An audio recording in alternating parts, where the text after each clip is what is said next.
హరి ఓం ఓం ఓం ఓం శ్రీ పరమాత్మనే నమః. అతః ప్రథమోధ్యాయః అర్జున విషాదయోగః.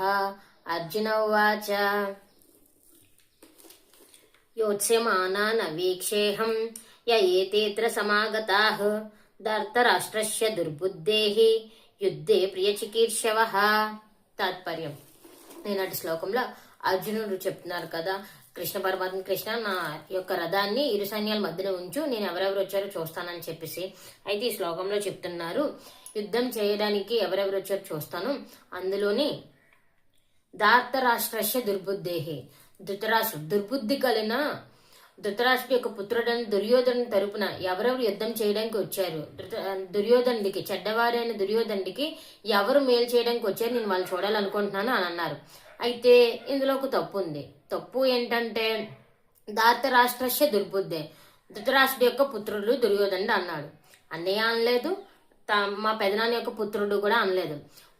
అలాగే ముందు శ్లోకంలో మనకి దుర్యోధనుడు అంటారు కదా, ఏమని అంటారంటే భవాన్ భీష్మస్య కర్ణస్య కృపస్య అంటారు కదా. భవాన్ మీరును, అలాగే భీష్మ పితామహుడు అంటే తాత అనుకుంటే భీష్ముడు, గురువు అనుకుంటే ద్రోణాచార్యుడు వీళ్ళు అనేస్తారు కదా. మరి అది తప్పు అయినప్పుడు ఇక్కడ అర్జునుడు కూడా ధృతరాష్ట్రుడు, పెదనాన్న అనుకుంటే ధృతరాష్ట్రుడు అంటున్నాడు, అన్నయ్య అనుకంట దుర్యోధనుడు దుర్బుద్ధి కలగమైన వ్యక్తి అంటున్నారు.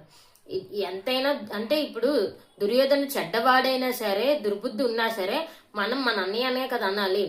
మామూలు వాళ్ళు చేస్తే తప్పు అవుతుంది. అన్ని యోగ్యత కలిగిన వ్యక్తి చేస్తే తప్పు కన్నా ఎక్కువ అవుతుంది, తప్పున్నర అవుతుంది.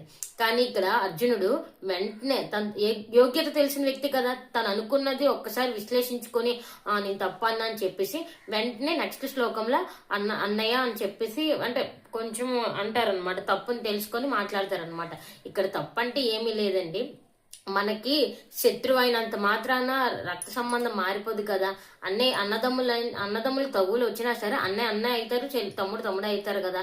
ఏదో మనకి తగులు వచ్చాయని చెప్పేసి అతను అన్న కాకుండా ఇతను తమ్ముడు కాకుండా పోరు కదా.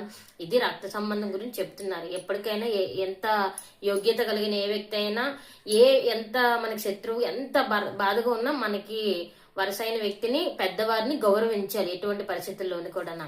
ఇది మనకి ఈ రోజు శ్లోకం యొక్క తాత్పర్యం చెప్తుంది. హరి ఓం హరి ఓం హరి ఓం. హరే కృష్ణ.